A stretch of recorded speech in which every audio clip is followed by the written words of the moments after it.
Assalamualaikum warahmatullahi wabarakatuh. Apa kabar Bunda cantik, sehat dan bahagia selalu dan senantiasa dilimpahkan rezeki yang berlipat ganda. Kia pulang ke rumah dengan perasaan hancur. Ia begitu patah hati setelah mendengar pengakuan suaminya yang sangat mengejutkan. Selama ini ia mengira bahwa hanya dirinya lah yang bertahta di hati Elang tanpa tergantikan, tetapi ia salah. Huri telah mencuri suaminya. Bukan hanya raganya tapi juga hatinya. Satu dua orang tetangga yang menyapanya tidak ia hiraukan. Kia langsung masuk rumah dengan derai air mata lalu mengunci pintu. Tangisan pilu ia tumpahkan di atas bantal. Ingin rasanya menjerit tetapi ia menekan bibirnya dengan guling agar tangisannya tidak terdengar tetangga. Terlalu lelah menangis, Kia pun tertidur hingga pagi. Sementara itu Bu Latifah masih setia menunggui Elang sehabis sarapan bubur ayam. Ia mengupas buah jeruk untuk Elang. Dokter baru saja melakukan visit dan mengatakan bahwa kondisi Elang sudah cukup baik dan bisa untuk dibawa pulang. Bu, telepon Kia dahulu, tanyakan mau jam berapa ke sini. Kalau masih siang, biar kita urus sekarang aja kepulangan saya. Udah nggak betah juga Bu, saya kelamaan di rumah sakit. Tangan sudah pegel sama jarum infus, tapi tidak diketahui sakit apa, kata Elang yang diikuti anggukan oleh Bu Latifah. Ibu masih ada uang simpanan nggak? Kalau ada, Elang pinjam dulu untuk bayar obat. Nanti Elang jual motor buat modal kerja lagi sama gantiin uang ibu, tanya Elang pada ibunya. Bu Latifah tersenyum getir. Wanita itu menggigit bibir bawahnya dengan gugup. Ada apa Bu? Ibu lagi nggak pegang uang? Tanya Elang penasaran. Bukan Lang, begini. Motor kamu sudah dijual Kia untuk biaya selama kamu dirawat. Jadi, hah? Tidak mungkin Bu. Masa Kia tega menjual motor Elang? Itu kan harta satu-satunya Bu. Sahut Elang tidak percaya. Bahu lelaki itu melorot lemas tak bersemangat. Jika motor sudah dijual, lalu ia punya apa untuk meneruskan usahanya dan paling tidak untuk modal hidup. Kia terpaksa menjualnya karena biaya di rumah sakit kan mahal Lang. Semua harus beli, tabungan kamu juga sudah habis. Ibu nggak bisa menyalahkan Kia. Bagaimanapun, kamu masih bertanggung jawab atas dirinya. Makanya kamu cepat sehat biar bisa kerja lagi. Tutur Bu Latifah panjang kali lebar. Lalu, perhiasan yang diberikan Huri dan uang yang diminta Kia pada Huri senilai 20 juta, apa sudah habis juga Bu? Kenapa tidak pakai uang itu saja dahulu? Kenapa harus jual motor Elang? Kali ini Bu Latifah mendelik kaget. Istrimu masih banyak perhiasannya. Dan soal 20 juta, ibu nggak paham Lang. Itu... Elang mendesah panjang dan mulai menceritakan kejadian yang sebenarnya. Dari awal dia menikah dengan Huri. Perhiasan Huri yang diberikan pada Kia sebagai hadiah. Dan juga beberapa kali transferan uang dari Huri. Kia mengemukakan berbagai alasan agar Huri mau mentransfer sejumlah uang pada Kia dalam jumlah yang tidak sedikit. Bu Latifah tergugum mendengar cerita dari Elang. Jadi selama ini Kia juga memanfaatkan Huri. Pantas saja Bu Rima bersikap aneh padanya. Sebelum Elang dan Huri berpisah, bisa jadi Bu Rima beranggapan bahwa Kia, Elang, dan dirinya memang sudah berkomplot untuk memeras Huri. Padahal sama sekali tidak pernah terbersit hal itu di hatinya. Utangnya dianggap impas saja Bu Latifah, sudah sangat senang. Kia sudah keterlaluan, pantas saja Huri pergi. Kamu harus bisa menemukan Huri dan menjelaskan semua padanya Lang. Kamu tidak boleh membiarkan salah paham ini terus berlanjut. Yah, walau kalian sudah bukan suami istri lagi, tetapi masalah ini tetap harus diluruskan. Ibu akan bantu mencari keberadaan Bu Rima dan juga Huri. Lewat ibu-ibu yang masih punya sangkutan utang dengan Bu Rima, semoga aja bisa segera ketemu. Mata Elang berbinar saat mendengar ibunya mengatakan akan membantunya. Yah, Elang harus memberi sugesti pada tubuhnya sendiri agar kembali sehat, sehingga bisa mencari rezeki juga menemukan Huri. Jika ia loyo dan tak bertenaga seperti ini, bagaimana bisa mencari wanita yang ia cintai? Cinta, lelaki itu bahkan hampir lupa rasanya jatuh cinta selain pada Kia. Huri Hamasa, gadis cantik bak model yang ia sia-siakan, ternyata mampu mengambil separuh hati dan jiwanya pergi bersama keberadaan gadis itu yang hingga kini ia tidak tahu kemana. Ia selalu menganggap semuanya mudah karena ia tidak mencintai wanita itu. Tapi ternyata ia salah. Tuhan begitu cepat mengambil Huri dari dirinya di saat ia tersadar akan cintanya pada istri gadis itu. Dengan taksi online, Elang pulang ke rumah diantar Bu Latifah. Mereka turun di depan gang karena mobil tidak bisa masuk ke dalam gang yang hanya berukuran 2 motor saja. Alhamdulillah, Mas Elang udah pulang, tegur seorang ibu yang merupakan tetangga kontrakan Elang. Sudah Bu, Alhamdulillah. Lelaki itu tersenyum hangat, lalu menginjakkan kaki di teras rumah. Assalamualaikum, Kia, ini abang, buka pintunya, seru Elang dari dalam rumah. Hanya menunggu beberapa saat, pintu rumah kontrakan terbuka lebar, dan Kia berdiri di sana dengan wajah masih sembab. Sisa menangis semalam ternyata belum hilang. Anting, gelang, kalung, dan dua cincin masih menghiasi tubuh istrinya, walau model sudah berubah dengan yang sedikit lebih tipis. Tetapi tetap saja perhiasan itu masih lengkap, melekat di sana. Kamu menangis sayang? Tanya Elang, terheran. Enggak tuh, masuklah. Kebetulan saya sudah masak, makan dulu saja. Ibu baru pulang, kata Kia, berjalan lebih dahulu ke dapur. Ibu mau menginap di sini saja, kasihan Elang, masih lemas, sahut Bu Latifah sambil meletakkan tas jinjing yang berisi pakaian Elang dan Kia selama di rumah sakit. Tak ada sahutan dari Kia, wanita itu sibuk melanjutkan memasaknya. Elang menoleh pada ibunya dengan terheran, kenapa Kia mendadak cuek sekali pada mereka berdua. Wanita itu juga tidak terlihat kaget dengan pulangnya Elang dengan tiba-tiba. Sayang, abang udah lama nih nggak dapat jatah, bisik Elang semakin mendekatkan tubuhnya pada Kia. Wanita itu cuek saja. Kia, bisik Elang lagi. Kali ini tangan Elang sudah mengusap lembut pahanya. Naik turun beberapa kali hingga Kia mulai sedikit resah. Kenapa? Kamu sedang tidak haid kan? Tanya Elang heran. Pok, Elang tersentak saat tangannya dipukul Kia dengan keras. Maaf ya, bukannya abang mencintai Huri, kenapa malah minta jatah sama saya? Sana minta sama pelacur itu. Kia, jaga bicaramu, bentak Elang, sungguh tidak terima. Wajah Elang mendadak merah padam dengan tangan mengepal. Selagi di hati abang masih ada nama Huri, maka jangan minta jatah apapun pada saya. Kalau abang tidak terima, lebih baik kita cerai. Siapa tahu setelah saya menikah dengan orang lain, saya bisa hamil. Kita tidak pernah periksa kan? Bisa saja abang yang mandul. Percuma genjot tiap hari kalau tetap nggak bisa kasih anak untukku. Kia baru sadar ternyata abang itu buaya. Bilang cintanya untuk siapa, malah minta jatah sama siapa. Males. Berbulan-bulan sudah berlalu, tetapi Elang masih belum mengetahui kabar Huri. Segala cara dilakukan untuk mencari tahu keberadaan Huri. Bu Latifah mendatangi semua orang yang berhubungan dengan Bu Rima, tetapi tidak membuahkan hasil. Semua orang yang dikunjungi mengatakan tidak tahu apa-apa soal Bu Rima. Ponsel wanita itu pun sudah lama tidak aktif. Gak bosan melamun Huri terus, celutuk Kia sambil menaruh pisang rebus di atas meja. Di luar hujan turun dengan deras, udara dingin menerpa kulit. Menikmati sepiring pisang rebus tentulah sangat pas dan juga nikmat. Elang tidak menyahut celutukan Kia. Tangannya meraih pisang lalu mengupasnya. Uap panas masih terlihat mengepul. Tetapi Elang tetap meneruskan kegiatan mengupas kulit pisang, walau tangannya panas seperti terbakar.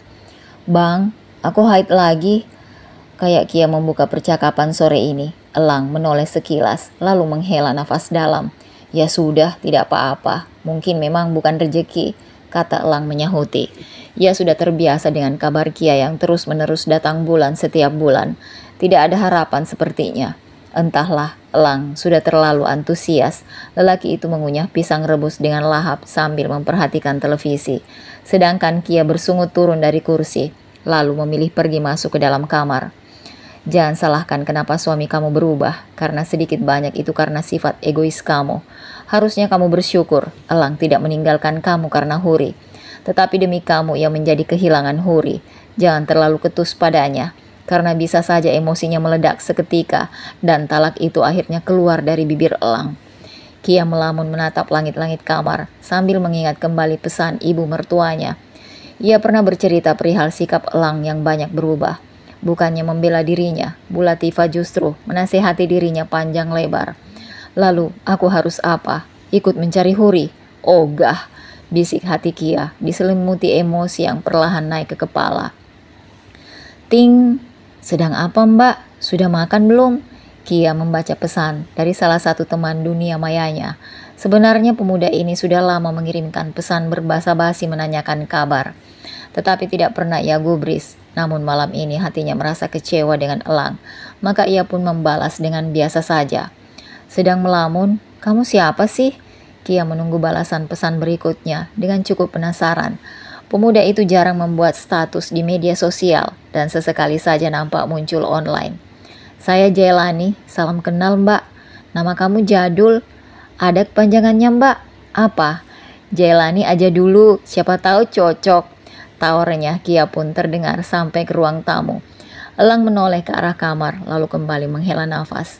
Ia benar-benar merasa hampa dan sangat bosan. Entah dengan siapa Kia bisa tertawa sekencang itu. Elang tidak berniat ingin tahu. Mungkin Kia pun merasakan hal yang sama dengannya, bosan. Bisa jadi karena belum hadirnya seorang anak dalam kehidupan pernikahan mereka. Sementara itu sedari pagi, Huri sudah merasakan mulas di perutnya. Namun ia tidak terlalu menghiraukan karena HPL masih bulan depan. Huri berjalan mondar-mandir di dalam rumah yang baru beberapa hari disewa oleh mamanya. Yah, keduanya memutuskan untuk tinggal sementara di Bandung karena Huri harus melakukan operasi sesar bulan depan. Kota Bandung dipilih karena tidak terlalu jauh dari Lembang, sehingga sesekali Bu Rima bisa melihat usaha sawah dan ternak sapinya di sana. Seperti hari ini, Huri sendirian di rumah kontrakan mereka yang cukup besar. Bu Rima baru saja pergi ke Lembang untuk mengurus usaha keluarga mereka, hal yang sudah sangat lama dinantikan oleh Huri. Kesempatan untuk pergi ke Jakarta sudah berbulan-bulan ia nantikan. Segala alasan dilakukan oleh Bu Rima untuk menghalangi Huri agar tidak ke Jakarta, termasuk berakting sakit. Huri tahu akting mamanya sakit saat pergi menebus obat waktu itu, ditambah lagi dengan rekaman CCTV waktu itu yang menampilkan bahwa mamanya sengaja mengempiskan ban mobil sehingga ia tidak bisa pergi kemanapun. Apa Huri protes pada Bu Rima? Tidak. Huri menerima itu sebagai bentuk baktinya pada sang mama. Ia tahu jika ia menentang orang tuanya, maka hidupnya tidak akan baik-baik saja. Mumpung belum terlalu malam, masih pukul 8, Huri membulatkan tekadnya untuk bertemu dengan Elang. Bukan karena dirinya yang lebay, tetapi karena dua bayi di dalam perutnya yang merasa seperti terus mendorongnya untuk bertemu dengan ayah mereka. Huri mengambil tas selempang kecil lalu membawa perbekalan untuk di jalan. Mobil sedan sudah ia panaskan, rumah pun sudah ia kunci. Huri melafazkan doa agar ia dan bayinya selamat dalam perjalanan menuju Jakarta. Huri berkendara dengan kecepatan sedang menuju tol Cipularang. Ia tidak berhenti sama sekali di rest area. Ia tidak ingin menghabiskan waktu lebih lama di jalan. Rasa mulas di perutnya juga menghilang. Pukul 11 malam ia sampai di Jakarta dan langsung memilih hotel yang dekat dengan toko servis Elang. Besok pagi ia akan memberikan kejutan pada lelaki itu. Pagi hari Elang sudah siap dengan ranselnya. Pagi ini dia tidak berselera ingin sarapan. Entahlah, nafsu makannya benar-benar payah sejak Huri tidak bisa ditemukan dimanapun. "Abang gak sarapan? Aku udah capek-capek bikin nasi goreng nih," tanya Kia dengan wajah masam. "Abang bosan nasi goreng melulu, lagi ingin makan bubur ayam di dekat toko. Kamu aja makan yang banyak.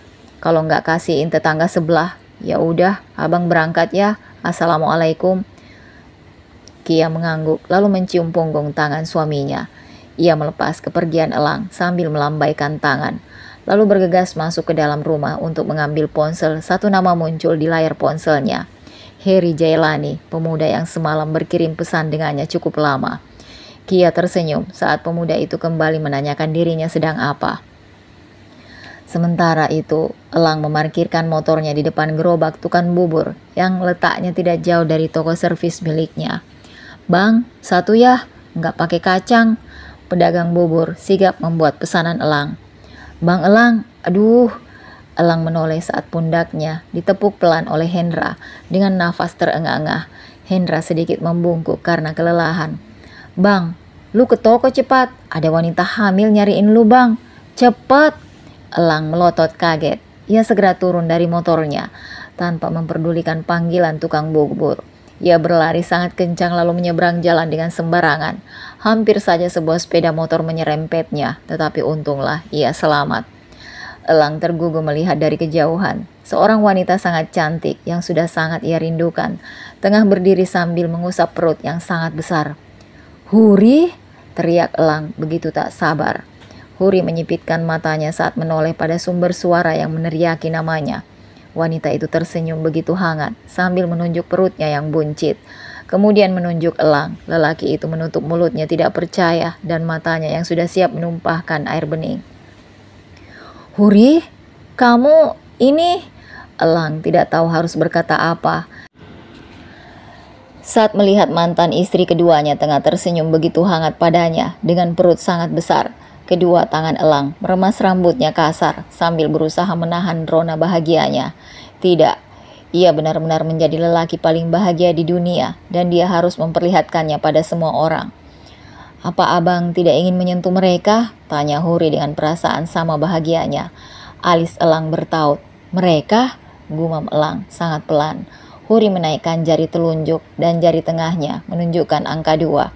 Elang kembali terngangah, tidak percaya. Lelaki itu menutup mulutnya untuk menahan tangis yang hampir saja pecah. Di dalam sana apakah kembar?" tanya Elang gugup, memastikan bahwa Huri sedang tidak main-main dengan ucapannya. Namun Huri kembali mengangguk, masih dengan senyuman yang teramat manis. Elang tak sanggup untuk menahan dirinya lagi. Lelaki itu berjalan mendekat pada Huri, lalu membawanya masuk ke dalam pelukannya. Huri pun ikut menangis sejadinya. Keduanya berpelukan tanpa peduli dengan tatapan orang yang berlalu lalang. "Mereka bergerak," cicit Elang saat merenggangkan pelukannya pada Huri. "Sudah, jangan menangis lagi, kita diliatin orang-orang tuh." "Bang, saya capek kalau berdiri terus," rengek Huri membuat Elang tersadar. "Ya ampun, maafkan saya. Ayo, kita ke taman tidak jauh dari sini, berjalan kaki saja sambil kamu berolahraga. Bagaimana?" Huri mengangguk setuju dengan tawaran Elang. "Jika saya mengatakan saya sangat merindukanmu, apakah kamu akan percaya?" tanya Elang tanpa berani menoleh pada gadis yang tengah merangkul lengannya dengan erat. "Tanpa abang katakan pun, saya dapat mengetahuinya dari senyum dan mata abang." Huri tertawa sangat renyah. Keduanya kembali membisu hingga memasuki area taman kota yang di dalamnya terdapat bangku-bangku yang tengah kosong. Huri menarik tangan Elang untuk memilih bangku mana yang akan mereka duduki. "Apakah kamu sudah tahu jenis kelamin mereka?" tanya Elang sambil menatap Huri dengan antusias. "Dua orang berjenis kelamin laki-laki," sahut Huri sambil mengusap perutnya. "Ya Tuhan, terima kasih Huri," ujar Elang dengan penuh rasa bahagia dan juga penuh syukur. Sepertinya Tuhan tahu ayah mereka tidak bisa menjaga bunda mereka dengan baik. Jadi Tuhan memberikan dua anak lelaki sekaligus, kata Huri lagi dengan senyuman samar. "Maafkan saya Huri, jika saja waktu dapat diputar kembali. Saya ingin meluruskan semuanya. Saya benar-benar kehilangan kamu. Sampai mencari ke sana kemari. Bahkan saya harus dirawat hampir sebulan di rumah sakit karena merasakan mual muntah secara terus-terusan. Setiap hari saya tidak makan nasi, hanya mangga, nanas, kedondong, dan manggis. Ya ampun, ternyata kamu memang sedang hamil dan saya yang merasakan ngidamnya." Ucapan ibu sangat betul, papar Elang panjang lebar. Tidak cukup rasanya waktu bagi keduanya untuk menceritakan kisah sepanjang mereka berpisah untuk sekian bulan.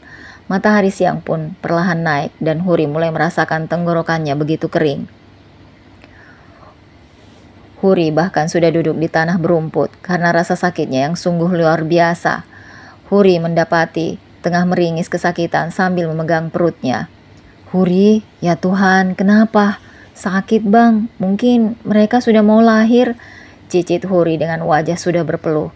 Elang membantu Huri berdiri, kemudian menggendong tubuh gadis itu dengan hati-hati sampai keluar taman. Untunglah ada beberapa taksi yang sedang menunggu penumpang, dan seorang supir taksi yang menghampiri Elang dan membantu mengarahkan Elang untuk membawa Huri ke dalam taksinya. "Sakit bang, aduh, Huri mau buang air, nggak tahan." "Sabar ya mbak, rumah sakitnya sudah di depan. Ini kita terjebak lampu merah saja. Ambil nafas panjang lalu embuskan perlahan-lahan," kata supir taksi, memberi masukan. Huri melakukan seperti apa yang diperintahkan supir taksi wanita tadi. Ia melakukannya sampai rasa mulas itu berangsur menghilang. "Bang, sakit." "Sabar ya sayang, tahan dulu." Elang sudah tidak memperdulikan permukaan kulitnya yang sakit karena dicabik-cabik oleh kuku Huri yang sebenarnya tidak panjang. Mobil pun berhenti di lobi IGD rumah sakit.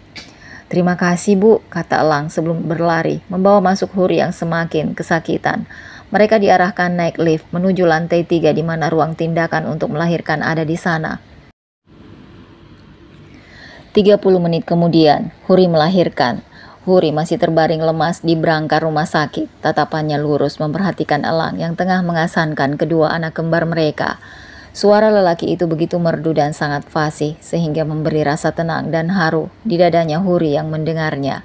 Setetes air mata kembali membasahi pipinya. Peristiwa seperti ini persis seperti yang dia inginkan, walau harus nekat menyusul sendiri Elang ke Jakarta. Tetapi kedatangannya tidak sia-sia, seakan bayi kembar mereka memang ingin lahir di dekat ayahnya. "Hati-hati bang," seru Huri sedikit khawatir, karena Elang menggendong dua buah hati mereka dengan kedua tangan. Elang memang gugup dan begitu kaku, tetapi karena hatinya yang terlalu gembira, sehingga menggendong dua bayi super mungil dengan berat masing-masing 2 kilo 2 ons. "Ini gendong mereka," kata Elang sembari membantu Huri untuk duduk. "Menyebalkan sekali, kenapa mirip abang semua?" gerutu Huri kesal dengan wajah memberengut. Elang tergelak, lalu mengeluarkan ponselnya dari dalam saku celana. "Kita selfie yuk." Elang sudah berpose dengan senyuman merekahnya.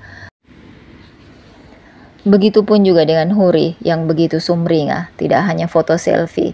Bahkan Elang mengambil beberapa potret ketika Huri sedang menggendong kedua buah hati mereka dengan sangat cantik dan begitu natural. "Permisi, saya masuk ya." Seorang perawat masuk sambil membawa stetoskop dan juga alat untuk memeriksa tekanan darah. "Silahkan sis," jawab keduanya serempak. "Bagus semua kok, semoga besok sudah bisa pulang." Suster itu tersenyum hangat, lalu melakukan tugasnya dengan cepat dan hati-hati. "Oh iya, dedek bayinya disusui dulu ya, ASI-nya sudah ada kan?" "ASI? Sudah ada sis," jawab Huri canggung, tanpa berani menoleh pada Elang. Mungkin jika masih belum banyak, suaminya bisa membantu dengan melakukan pijat payudara. "Insya Allah berhasil. Ayo pak, silahkan. Tutup saja kerainya kalau mau menyusui. Gantian yang ini biar abang gendong dulu," kata Elang canggung. "Abang gak mau bantu pijat?" "Hus!" Elang bergerak cepat untuk menutup kerai. Wajahnya kembali merona. Pikiran mesumnya lewat melintas. "Iya bang, saya susui yang ini dulu." "Duh, kita belum punya nama untuk anak kita bang. Siapa ya?" "Iya, ini abang lagi nge-google dulu, cari nama ya," sahut Elang yang kini tengah duduk di sofa. "Gimana bang, udah dapat nama belum?" "Udah Ri, Zayan dan Hanan." Zayan artinya tampan, kalau Hanan artinya lembut. El Zayan dan El Hanan. Bagus kan? Huri tersenyum hangat dengan mata berkaca-kaca. Suaminya memberikan nama yang sangat bagus menurutnya, walau tetap ada tambahan El di depannya, tetapi tidak masalah bagi Huri. "Oke bang, saya setuju. El Zayan dan El Hanan. Cakep ya, abang pinter deh. Terus, kenapa masih di sana? Nunggu antrian ASI?" Elang tersentak, lalu berjalan cepat keluar dari bilik Huri. Elang kemudian menelpon Bu Latifah dan mengabarkan bahwa Huri baru saja melahirkan dan meminta ibunya untuk segera datang ke rumah sakit. Bukan main gembiranya Bu Latifah mendengar kabar membahagiakan ini. Lekas wanita parubaya itu bergegas keluar rumah dan dengan penumpang pada ojek pangkalan, Bu Latifah meluncur ke rumah sakit. "Bang, telepon mama juga, minta kesini cepat." Huri memberikan ponselnya pada Elang. Seketika Elang tergugum memandang wallpapers yang terpasang di layar ponsel Huri. Di sana terpasang foto dirinya yang sedang tertidur memeluk Huri dengan sangat erat. "Foto lama," ujarnya, "terlanjur cinta, jadi saya tidak sanggup menghapusnya," kata Huri lagi. "Kalau kita balikan lagi bagaimana?" bisik Elang begitu menggoda. "Nggak mau ah, nanti Tekia ngamuk," jawab Huri tegas sambil menggelengkan kepala. "Kita diam-diam aja dulu, jangan sampai tahu Huri. Bisa-bisa nanti dia minta transfer melulu sama kamu. Pokoknya jangan sampai Kia tahu ya." "Mau ya?" rayu Elang dengan sungguh-sungguh. "Enggak ah, takut," kata Huri lagi, masih sambil menggeleng. Elang pasrah lalu menunduk dengan wajah cemberut. "Ya sudah, kita bicarakan nanti. Sekarang yang penting kamu dan anak kita sehat dulu, lalu pulang ke rumah dengan selamat. Setelah itu baru kita pikirkan bagaimana caranya agar abang bisa selalu dekat dengan anak-anak dan juga kamu." Huri tersenyum mendengar ucapan Elang. Wanita itu mengangguk setuju, lalu dengan gerakan mata meminta Elang menelpon mamanya. "Halo, assalamualaikum." "Waalaikumsalam. Siapa ini?" "Ini Elang mah. Huri ada di rumah sakit Jakarta." baru saja melahirkan normal. Hah? Apa? Jangan bercanda kamu, Lang. Huri ada di Bandung, bukan Jakarta. Elang mematikan ponsel, lalu melakukan panggilan video pada Bu Rima. Halo Mah, maaf, Huri dan anak-anak rindu Bang Elang, makanya nekat nyusul ke Jakarta. Mama kesini cepat ya, Sayan dan Hanan sudah lahir dengan selamat. Oma Rima nggak boleh ngambek, ayo cepat kesini. Sudah pukul 9 malam, Elang belum pulang juga, ponselnya tidak aktif.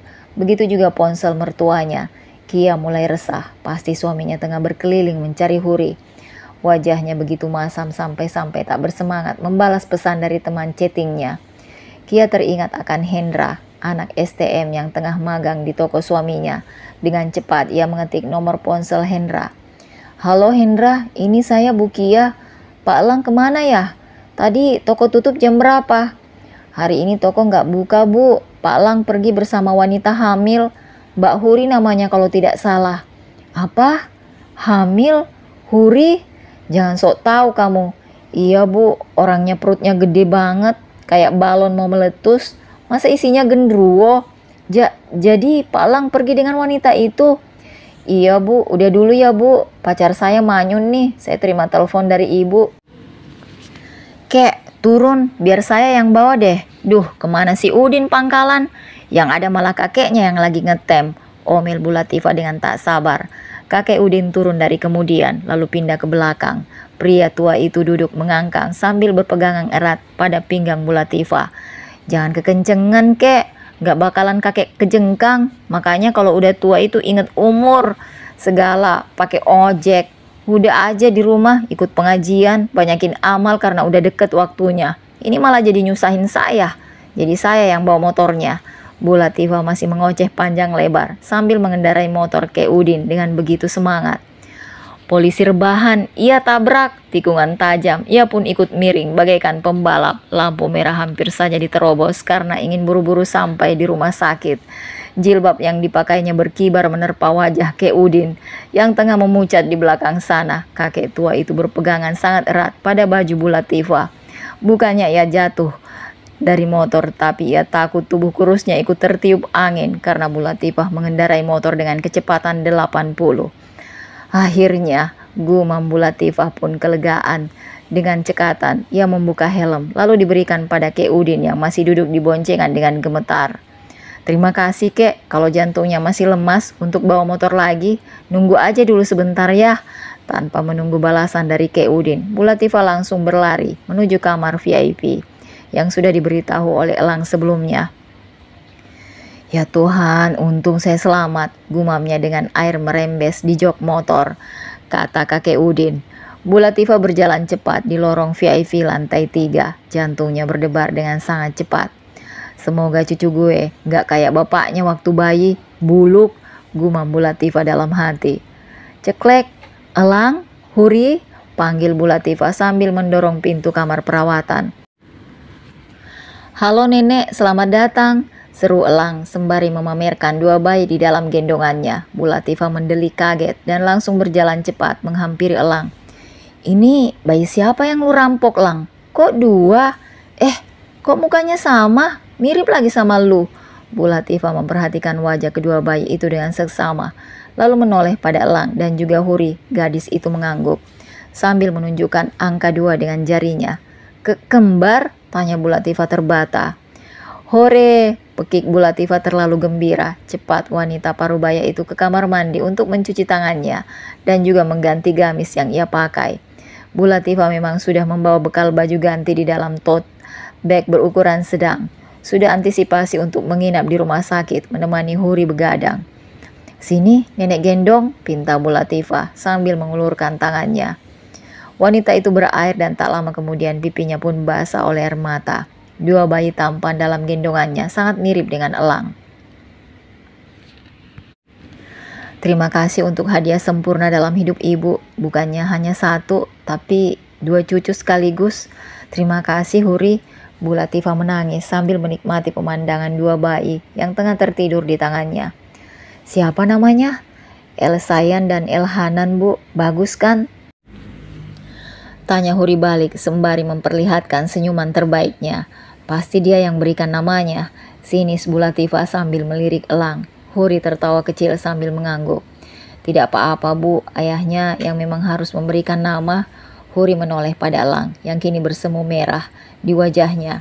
Kamu istirahat saja dulu ya, mumpung double L lagi tidur. Nanti malam siap begadang. Huri mengangguk paham, lalu berbaring dan menarik selimutnya hingga menutupi dada.